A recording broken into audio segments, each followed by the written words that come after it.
Hello, hello, hello, everybody. Welcome to the very first best MMA picks breakdown of Barao, TJ Dillashaw 2 on UFC Fox, UFC Fox 16, actually. This is our very first broadcast, so forgive me if anything is not smooth or if we get disconnected. My name's JD. Some of you know me from chats, but I love MMA. I've been following the sport for several years, and excited to break this card down for you. I think that we've got a lot of good fights coming up here, and this card should be good. I'm hoping that we can bounce back from the last two cards, which have been pretty rough. There've been some funny things happening in the UFC lately.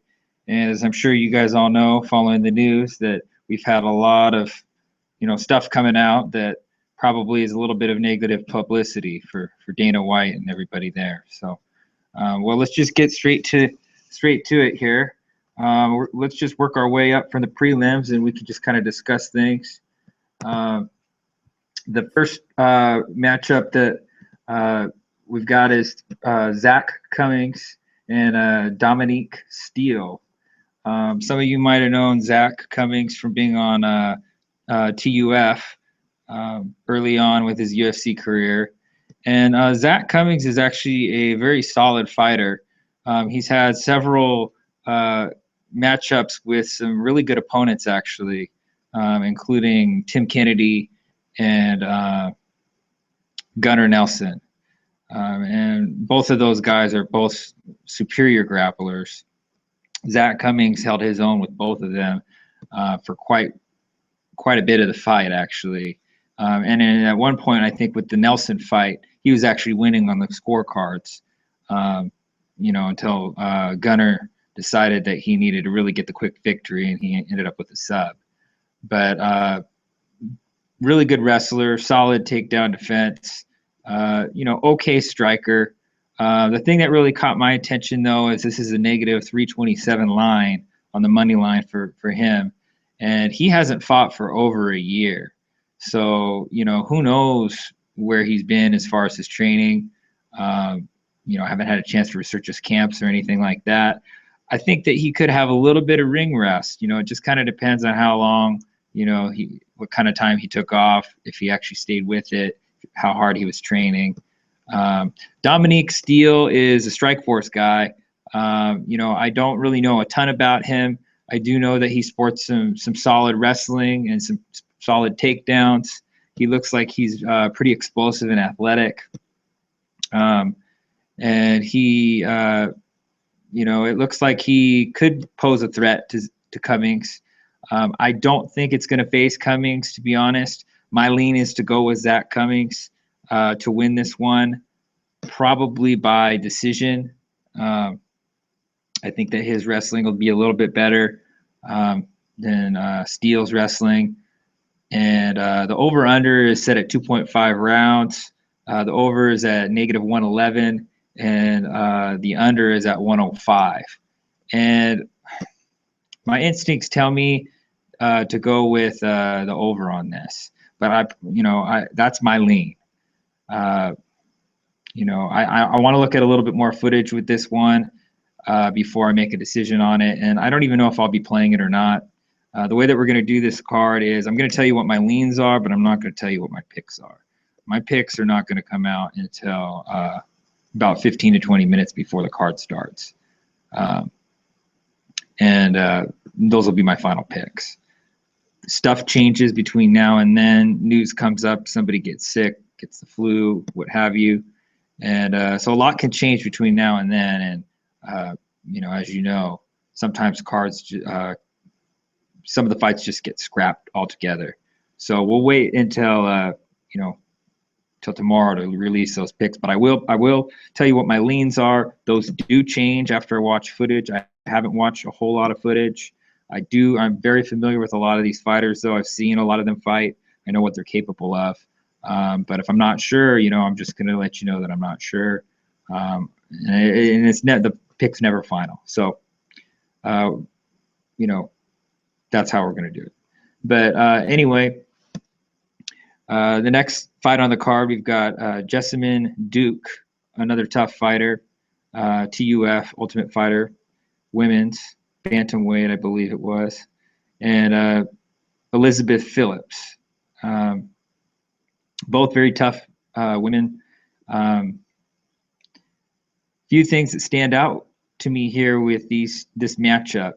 Elizabeth Phillips, more of a brawler style, in your face, likes to push the pace, and puts a lot of pressure. She's a pressure fighter.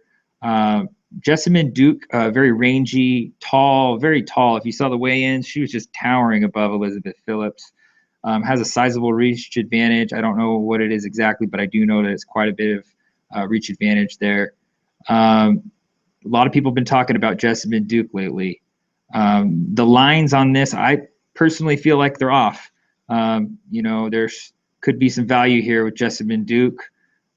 She's actually beaten Elizabeth Phillips before, so there's kind of a grudge match there. I don't know how that's going to play out.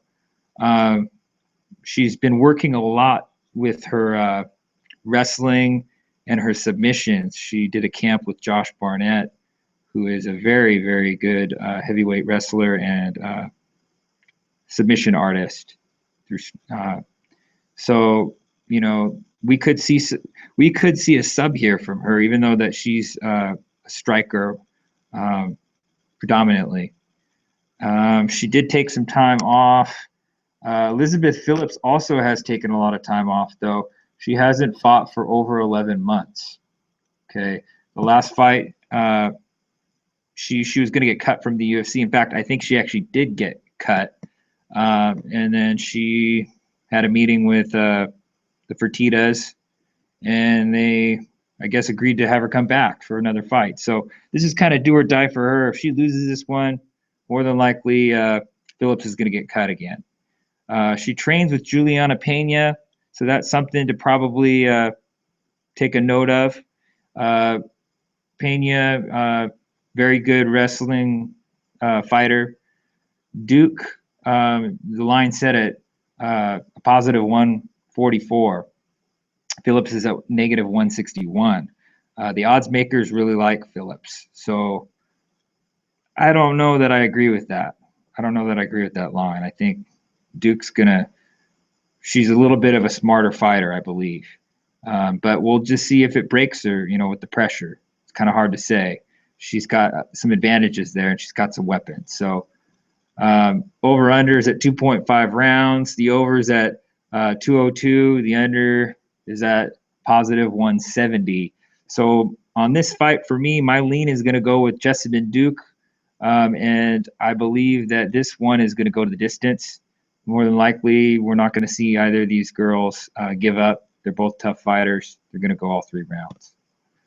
So those are my leans on that.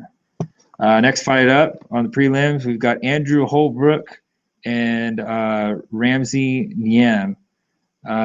Holbrook is a wrestler, I believe he was. Let me just take a look here. I don't know a whole lot about Holbrook. I've never actually seen him fight, heard a lot about him. And he's a submissions guy. 90% of his wins have came by sub. I don't know a whole lot of other things about him. It looks like he's making a debut because I don't see any other statistics within the UFC. He's a wrestler and a boxer from Indianapolis. And I'm kind of curious to see some footage on this guy. He has 8 first-round finishes. He's finished all fights that he's won, which have been 10 fights and no losses. He's a finisher. All by submission, it looks like. Actually, one by decision. So this guy looks like he's a legit striker as well. Golden Glove state champion boxer. But he likes to submit people, it looks like. Very aggressive, likes to have top control.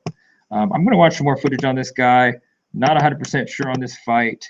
You know, a lot of these guys that come into the UFC for their debuts, they kind of get slapped when they get there because it's a different level of competition. Even with guys who have, you know, lost quite a few fights. in the UFC. So, it's hard to say. His record with the finishes, the first thing that comes to mind with all those finishes is, yeah, this guy's a finisher. He's probably going to get another finish on his debut. If they're taking notice of him, enough to get him into the UFC, he's probably going to get the job done again. So my lean is going to go with the newbie. I feel like he's going to notch another win on his belt. It's going to be 11-0 for Andrew Holbrook. He's going to get a finish. I don't know if it'll be in the first round. It may be. I think Ramsey will probably push him into the second round, try to make it a dogfight and go all 3 rounds. But ultimately, I don't think that that's going to happen. I think about halfway through the round, we're going to see that finish, maybe either a TKO or a submission. But Ramsey is really good on the ground too, so it'd be interesting to see. But I don't think that this fight's going to go the distance at all. If it doesn't end in the first round, it's gonna end at some point. So not to go the distance would be my bet. I don't have that available to me through my books, but that would be a good lean for the under. The over/under for my books is set at 1.5 rounds.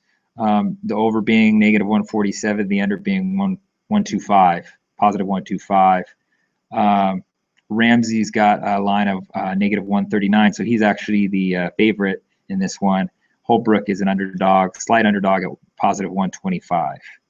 But my lean's going to go with Holbrook, and I'm going to go with the under on this one. I think, my lean, I'm going to lean on the under, but not to go the distance would be my official lean. So we'll see what happens there. Should be a good, interesting fight. Next fight's between James Krause and Darren Cruikshank. James Krause has actually had a history training with kickboxing champion Anthony Pettis, taekwondo superstar. Pettis had a lot to say about Krause during the weigh-ins. I've actually seen Krause fight once, I believe it was. I'd like to look at some more film on him. He's coming off of a loss. He's been training in Denver, Colorado, which is something that we should take note of. Training in Denver, you get that high elevation training, and it really makes a difference in the ring versus somebody who does not train at high elevation. It looks to me like Krause is going to be the favorite of this matchup at -145. And Cruikshank is going to be, Cruikshank's the favorite at -167. Krause is an underdog at positive 145. Cruikshank is a legit striker. This guy has pedigree as far as his kickboxing. Both of his parents, I think they were both pro kickboxers. His mother was an actual fighter, champion kickboxer. So this guy's been doing he's been head kick KOing guys since the beginning of time. Very good striker. Not somebody that you want to stand up with for a long time anyway. He's fought against some good fighters. He fought against Jorge Masvidal. He's fought against who else did he fight against recently?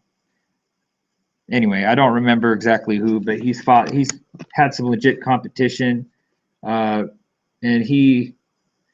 my lean's going to go with Cruikshank. I feel like Dana White really likes him.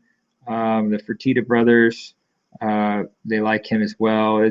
He's just one of those guys. He's the poster boy, for the highlight reels. And so I wouldn't be surprised if we see another one of those highlight reel knockouts. We could see an upset here, though, too, depending on, if the fight stays on the feet. If the fight stays on the feet, Cruikshank's going to win it, and I think the odds reflect that. The over/under is set at 2.5 rounds, -178 for the over.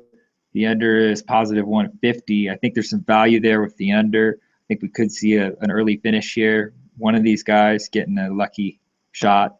More than likely not lucky for Cruikshank. And, I'm going to go with my lean on the under on this one. I think there's value there at 150. And, the lean's going to be with Cruikshank. Maybe a better bet, Cruikshank by KO if available. Moving on, we've got Brian Caraway and Eddie Winland. Brian Caraway is another tough TUF Ultimate Fighter. He's the I don't know if they're husband and wife now, couple with Misha Tate. He's the boyfriend of Misha Tate. Actually, a local fighter to kind of from where I'm from. He's from Goldendale, Washington. So I know of this guy. He wrestled in high school. Really solid wrestler. Likes to get the fight to the ground. That's where he prefers to take the fight. Something to take note of. His camp, mainly he trained for striking this camp because he must have known, he knows that Eddie Winland is a good striker. Eddie Winland always likes to keep things on the feet. He's also a good wrestler, but he prefers his superior striking and boxing. Winland is a guy who he's fought with the best of them. He lost to Henan Barao. He's fought against the likes of Brad Pickett, who is actually an excellent boxer, really good at cutting angles. Winland just completely schooled Brad Pickett. I was actually at that fight. His last fight, I guess he broke his jaw, considered retiring from that fight, but he got fired back after having a child, and he decided to try to take another shot at the UFC before retiring. During the weigh-ins, I thought Winland looked a little bit skinny and gaunt compared to Caraway. Caraway looked really good, like he was really just ready to go. Winland looked a little bit unhealthy to me, probably from a tough weight cut. It's hard to say. I'm going to probably look at a little bit more footage on Brian Caraway, but I think that he's an up-and-coming fighter. I really feel like he's going to probably make his breakout this year, and we're going to see a lot more of him. He's probably going to get a couple wins here. But my lean's going with Winland with his superior striking. I don't think that Caraway is going to be able to get him to the ground. I think he's going to get picked apart by Eddie Winland by a decision. My lean's going to be with the over at 2.5 rounds. This is a fight, though, that I could see something really funny happening with. UFC likes to do a lot of those Vegas specials where they just like to rob people, pillage, and leave them on the side of the road. This is one of those fights I could see some funny shit happening. So be careful how you bet it. Those are my official leans on it. Those are, I think, everybody's leans as well. So I want to give this one some more thought, going to look at some more footage, do a little more research, see what Caraway's been up to.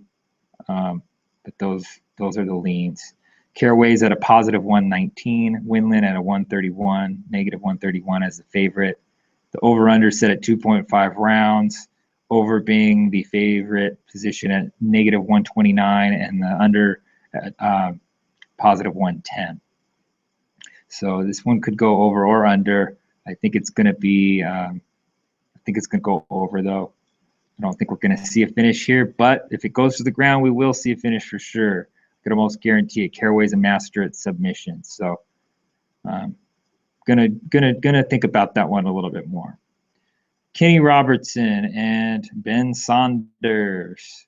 A couple things about Kenny Robertson. He had kind of a half-assed UFC career where he was kind of juggling some family life, some other issues at work where his schedule didn't allow him to really train the way that he, as a full-time fighter, making it a career.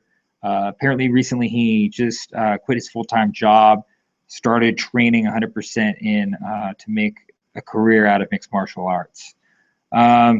He is an underdog slightly on this fight with Ben Saunders at a positive 104. He's a lot more focused with his training, with the full-time training. Very crafty grappler. But Saunders is also a crafty grappler as well. Saunders started training at the age of 9 years old. We've got an over-under set here at 2.5 rounds. Over being basically a pick'em, over-under being at a pick'em. And basically this is a pick'em fight on both ends. I could see a sub happening from either one of these guys, or even one of the guys taking the back of the other and getting a TKO. So, I mean, I think that this one will go under. That's what the favorite spot is. However, you know, I want to look at some footage on this a little bit more. I'm not super familiar with both these guys, but, you know, I have done a little bit of research on them. Want to watch some more footage, though. I like to watch the last two fights of every fighter. So my lean's going to probably go with Kenny Robertson being more motivated out of the two. He's also an underdog slightly. I think he's going to be a different fighter this time around. I think we're going to see a different Kenny Robertson. And I think that this fight will end up going under. I think we're going to see a finish here from one of these guys. Probably by sub, more than likely. Next fight, we've got Jim Miller and Danny Castillo. Team Alpha Male Danny Castillo. Jim Miller trains out of, I believe it's Massachusetts. Boston, I believe. Let me just double check here. And it's been a while since I've seen Miller really himself. Actually, Miller's a New Jersey guy. I thought that he trained in Boston. Submission expert. Jim Miller is well known for his expertise on the ground with his jiu-jitsu skills and just his submissions. Castillo is a very solid wrestler, just like most of the Team Alpha Male guys. Castillo's coming off 2 losses. He's trained with Dillashaw, buddies with TJ Dillashaw, who's also fighting on this card in the main event. They both moved to Colorado recently, training at high elevation.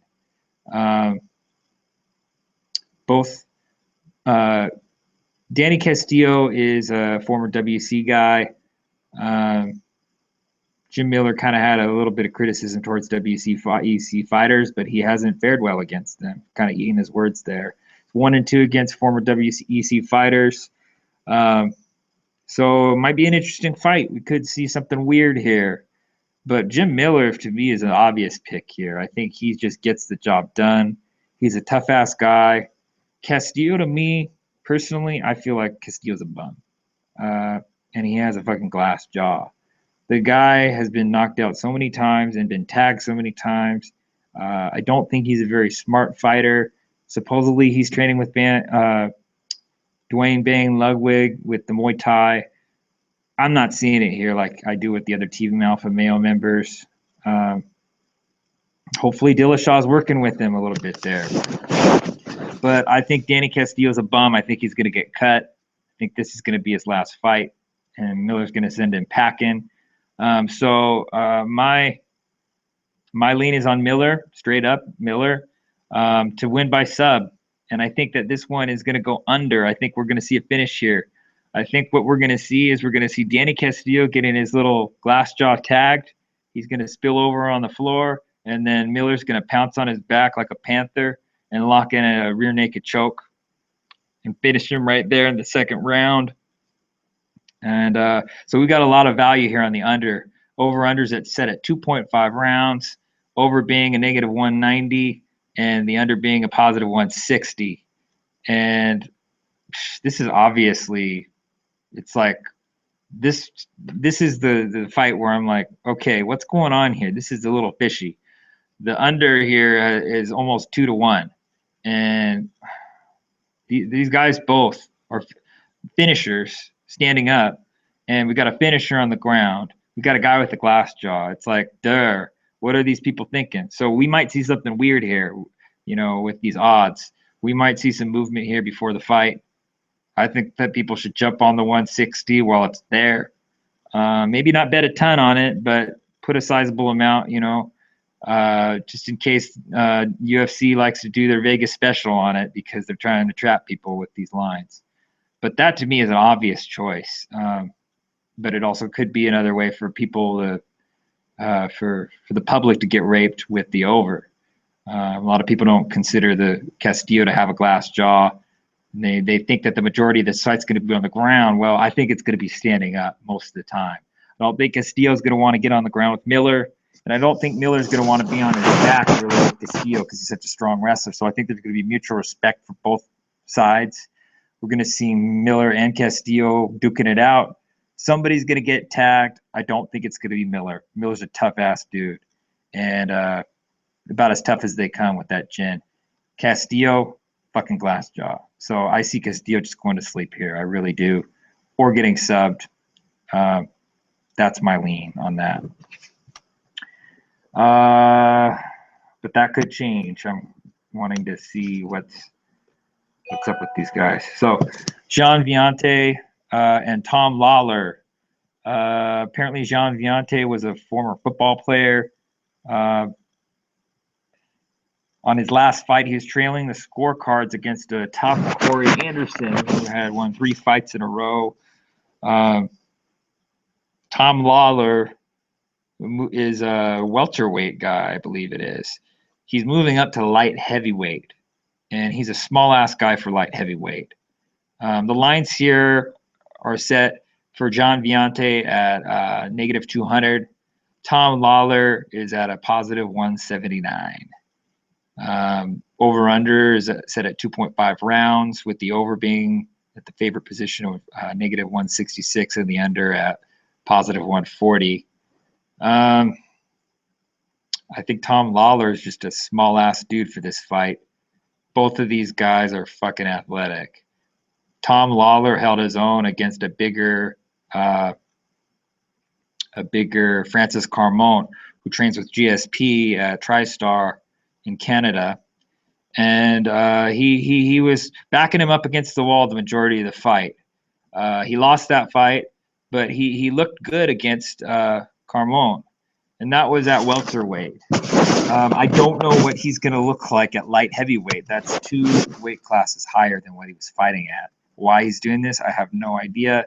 Maybe he, I don't know. I don't know what he's doing here. I want to look at a little more footage. I want to do some research on what his mentality is with this fight. I think he's going to be small. I think he's going to, he's got really good wrestling. He's a strong-ass guy.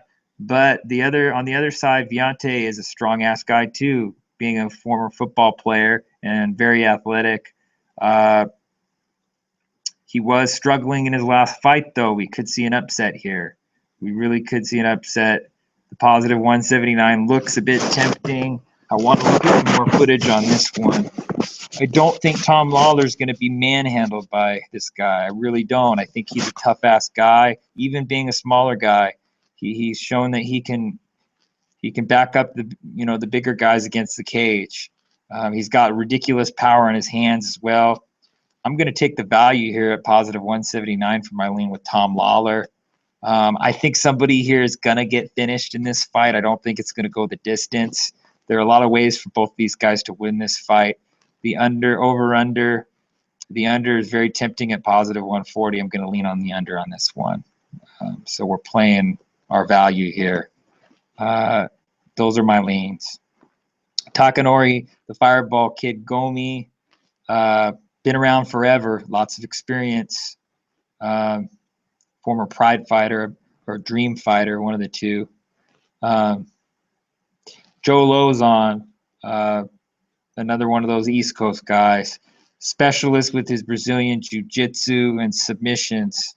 Lozon looked very motivated this fight. I liked his look coming into the weigh-ins. He looked like he was ready to go.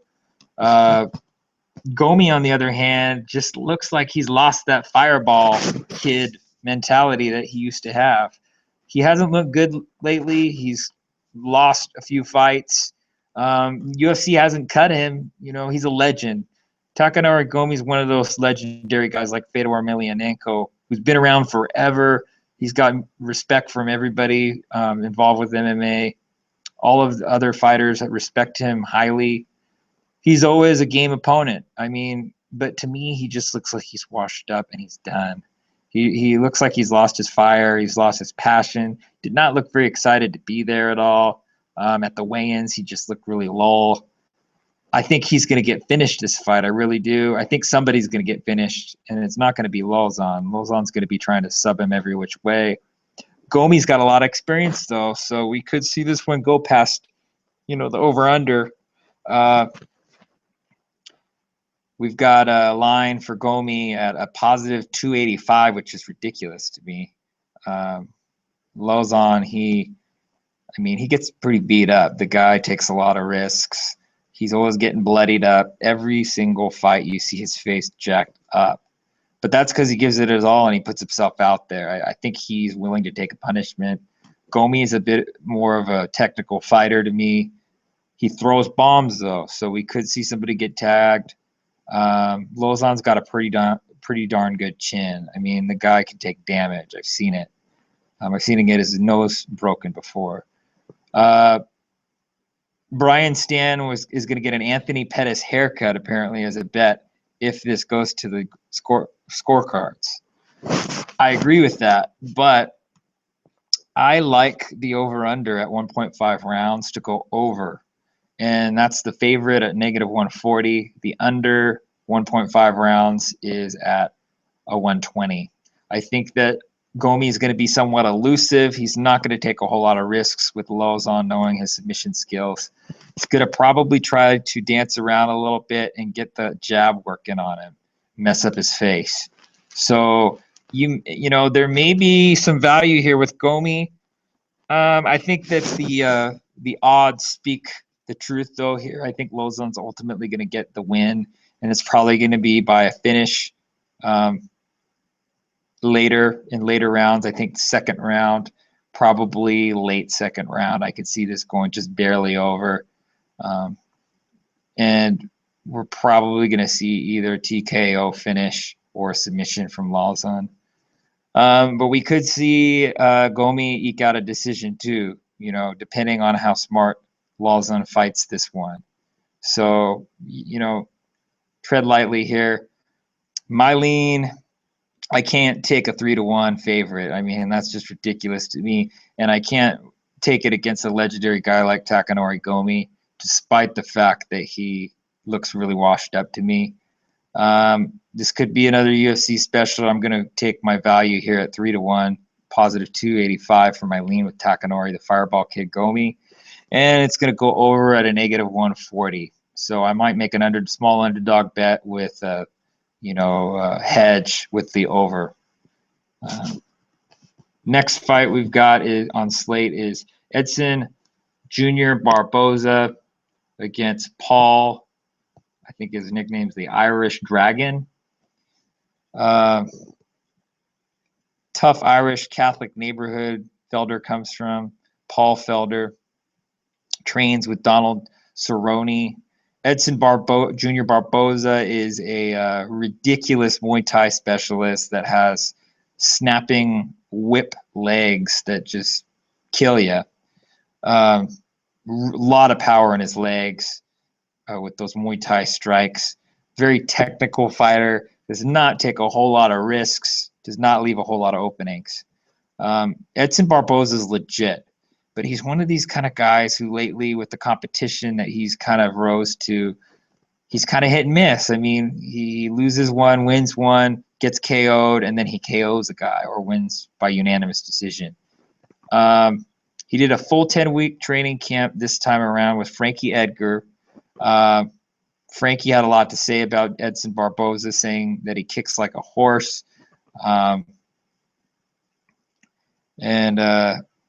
It's going to be interesting to see what happens here. I think both these guys are really, really good with their kicks.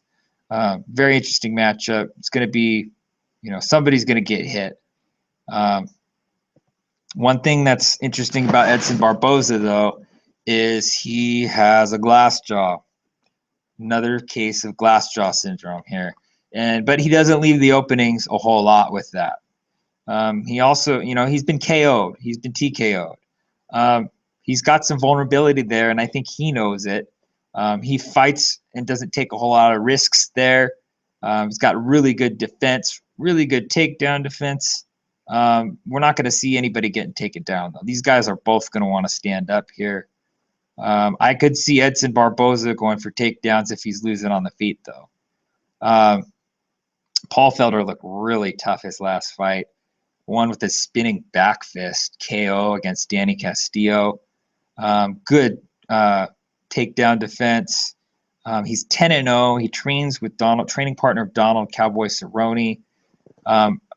some of his training videos are just ridiculous. The guy is throwing bombs in sparring sessions, and he looks like he's trying to kill somebody. The guy's freaking crazy.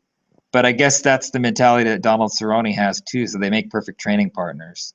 I think Edson Barboza had a good training camp. I think that I don't know how good Frankie Edgar was for Edson Barboza being in a different weight class and all.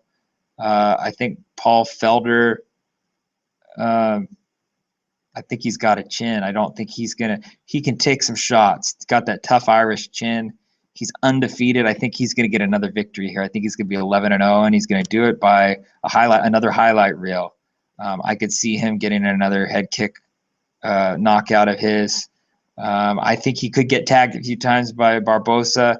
I think that if anybody knows how to deal with these leg kicks of Barboza, it's going to be Felder. He's also a specialist, and he can check those leg kicks really well.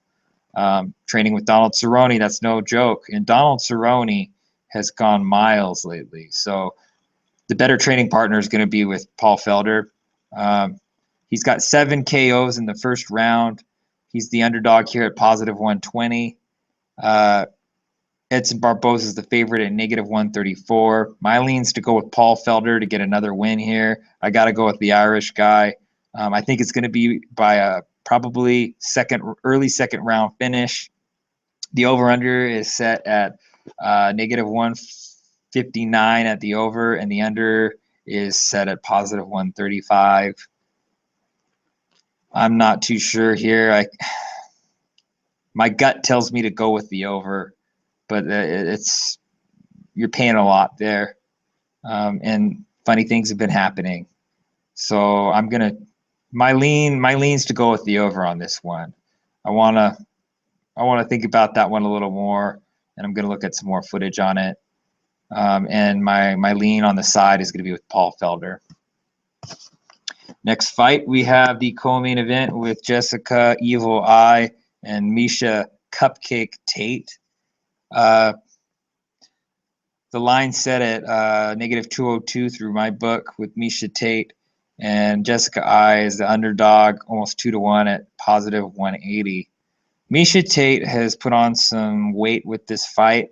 She looks like she's hit the gym quite a bit and looks a lot stronger. I've seen some of her training videos. She's doing a lot of sleds, a lot of almost kind of linebacker type training sessions. Just a lot of momentum and explosive type training circuits.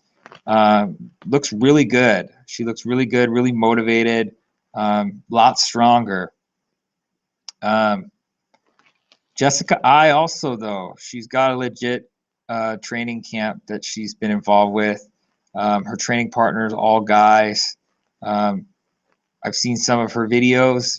She's no joke. I mean, the girl can throw. She can do judo throws. She can defend against takedowns. Definitely a world-class striker.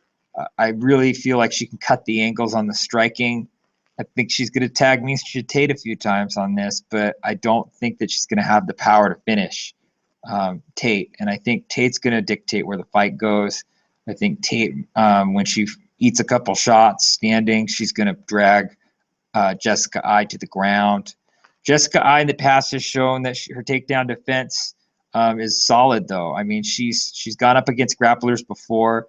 She's thrived. She's stuffed the takedowns, and she's kept it on the feet, and she's won those fights. But Miesha Tate's she's at a different level. I mean, I don't see anybody beating Miesha Tate except for Ronda Rousey. I think that she's the arch nemesis of Ronda Rousey, and I think that battle's going to go on for a long time. We're going to see several rematches here in the future because Tate, I mean, she's at a different level compared to everybody else. Even with Sarah McMahon being a superior Olympic caliber wrestler, Tate was no joke as far as being able to get her to the ground and keep her there, which should not have happened that way. And it didn't early on, but ultimately her will to win is what got her the victory on that fight. So I'm going with my lean to be Miesha Tate, and I think that's a pretty safe bet at 202. The over-under is set at 2.5 rounds, with the over being a ridiculous negative 266 and the under being a positive 220. There may be some value with the under there. I really don't see Miesha Tate getting finished at all. Jessica Eye is a tough-ass fighter, and I do not see her getting finished either. The only way I could see Jessica Eye getting finished is if she's being smothered, Miesha Tate taking top position to mount, or taking her back and getting a rear naked choke. Those are the only ways I see this being finished. And I could see there being an arm bar or a choke. I really could, but I don't think Jessica Eye is going to be a very difficult and slippery person to get on the ground and keep her there. She's going to make her way back up to her feet immediately. And you got to believe that she's trained for this, specifically the takedown defense. So I think this will go the distance. Those lines are ridiculous, almost too ridiculous to play. And if you're going to play them, you might as well parlay them with something else. So those are my leans on that, which moves us to the main event between Renan Barao and TJ Dillashaw, rematch number 2. Rematch number 1, actually. Fight number 2. TJ Dillashaw is coming in at as the favorite at negative 231. Renan Barao as a 2-to-1 underdog at 205.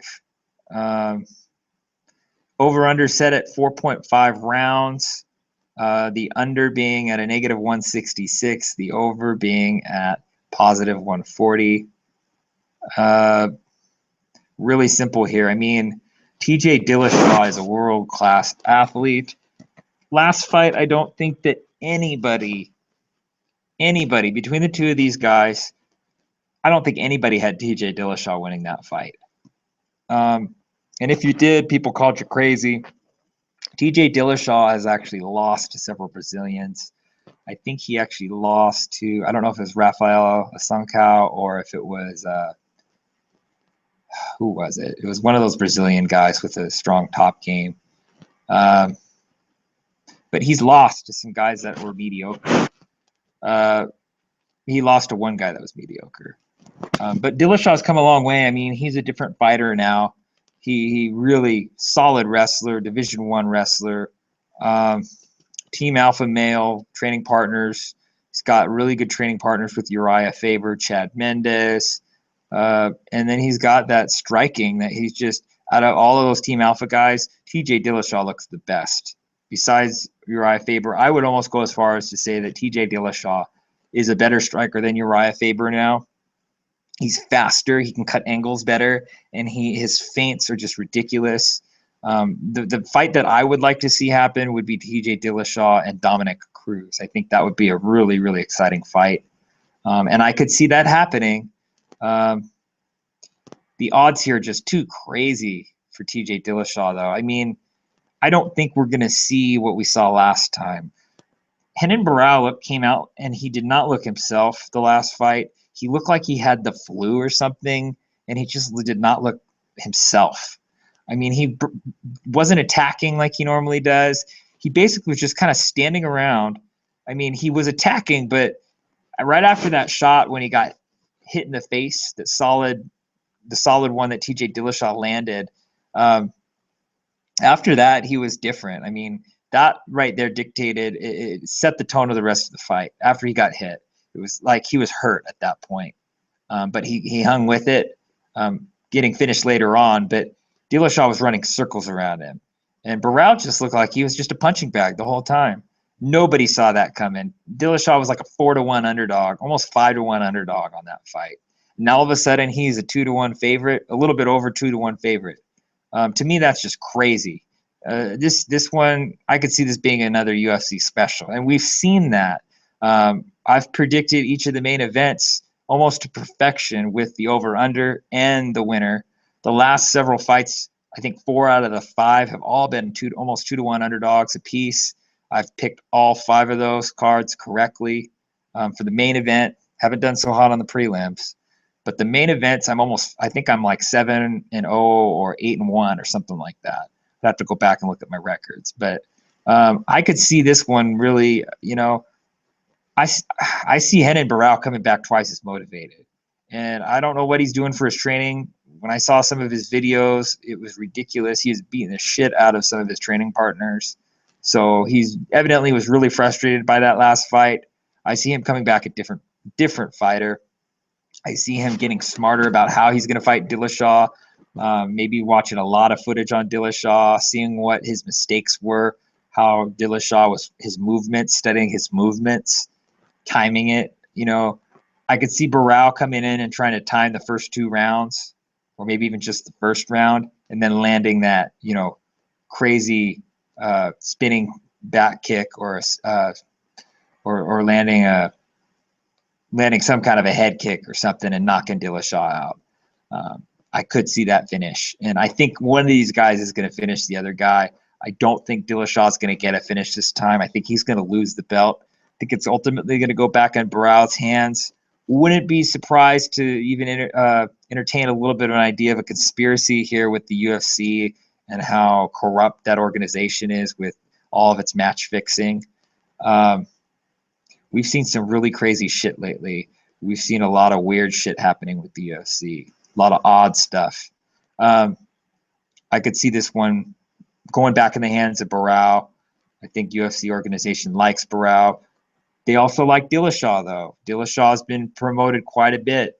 There was kind of a, you know, I like to keep an eye on all the advertisements and a lot of the promotions, because that kind of, it's a telltale sign of what's to come a lot of times. UFC promotes a lot of these fighters that they want to move up, that are exciting. Barao is still an exciting fighter. I could even see there have been a large paycheck for Barao on that fight that he lost, because I'm sure that the bookies made a shitload of money on that one. But this might be the one where they make even more money on Dillashaw losing. Barao winning his belt back, getting back ultimately what he wants and what he thinks he deserves. And so we'll see what happens here. But my lean's on Renan Barao. I mean, you got to take the guy. He hadn't lost previously in about 5 or 6 years, I think it was. Trains with the best of the best, Jose Aldo, who hasn't lost for like 8 or 9 years, I think it is. I mean, these guys are world-class, elite, best of the best in the world. And this guy's a 2-to-1 underdog.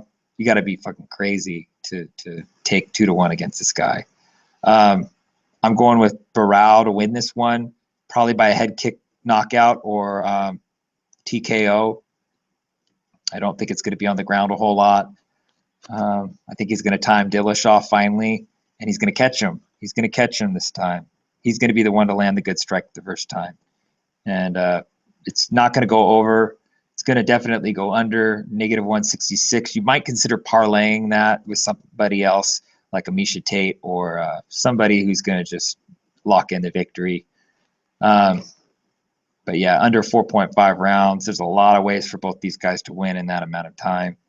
And Barao, definitely a lot of value there at 205. So that wraps things up. Those aren't official picks. I'm probably, there's going to be a lot of stuff changing before tomorrow, but those are my leans. Good luck, everybody. I hope that this card goes a lot better for everybody. And if you tailed me, I'm sorry on those prelims.